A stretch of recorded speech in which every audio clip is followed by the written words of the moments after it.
Hello नमस्कार, मी पूजा स्वागत करते आपल्या अजून एका नवीन व्हिडिओमध्ये। आज मी बनवणार आहे झटपट होणारं व टेस्टी असं ब्रेड ऑमलेट। तुम्ही जर चॅनलवर नवीन असाल आणि चॅनलला सबस्क्राइब केलं नसेल तर खाली सबस्क्राइब बटनवर क्लिक करा व बाजूच्या बेल आयकॉनवर सुद्धा क्लिक करा।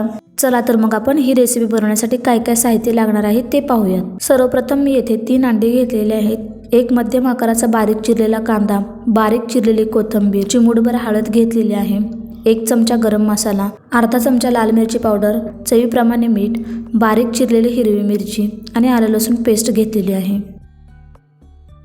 सुरुवातीला आपल्याला 3 अंडी एका भांड्यामध्ये फोडून घ्यायची आहेत।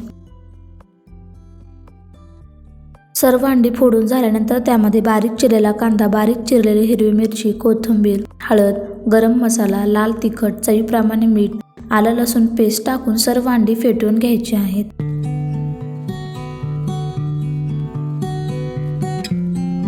ऑमलेट बनवण्यासाठी 2 चमचे पॅनमध्ये तेल टाकून घ्यायचं आहे।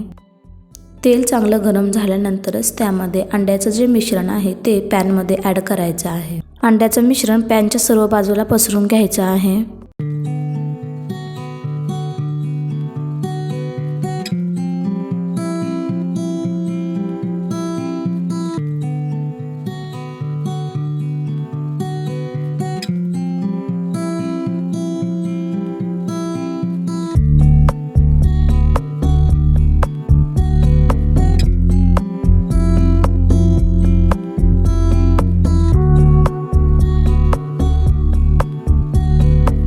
गॅसची फ्लेम मीडियम करून घ्यायची आहे।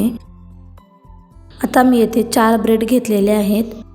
व्हिडिओ दाखवल्याप्रमाणे ब्रेडची एक साइड अंड्याच्या मिश्रणात बुडवून दुसऱ्या बाजूस पलटायची आहे, त्यामुळे अंड्याचे मिश्रण ब्रेडच्या दोन्ही बाजूस लागेल। त्यानंतर गॅस हा मीडियम करायचा आहे।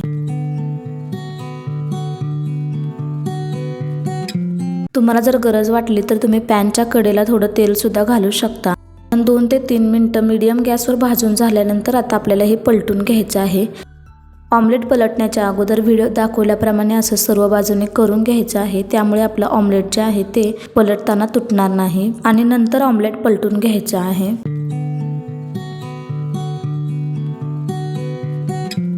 दुसऱ्या सुद्धा बाजूला मीडियम गॅसवर 2 ते 3 मिनिटं भाजून घेऊन पुन्हा पलटून घ्यायचं आहे व व्हिडिओ दाखवल्याप्रमाणे काप करून घ्यायचे आहेत। आता आपल्याला एका ब्रेडवर दुसरा ब्रेड हा पलटून घ्यायचा आहे। तुम्ही ह्यामध्ये तुमच्या आवडीप्रमाणे चीजचे स्लाइस सुद्धा ठेवू शकता। अशा पद्धतीने आपलं ब्रेड ऑमलेट हे तयार आहे। आता आपल्याला हे एका प्लेटमध्ये काढून घ्यायचं आहे। तुम्ही ह्या ऑमलेटचे काप करू शकता किंवा असं सुद्धा खाऊ शकता। तुम्हाला ही रेसिपी कशी वाटली हे मला नक्की कमेंट करून सांगा। व्हिडिओ आवडल्यास व्हिडिओला लाईक करा, शेअर करा आणि चॅनलला सबस्क्राइब करायला विसरू नका। भेटूयात अशाच एका नवीन व्हिडिओमध्ये।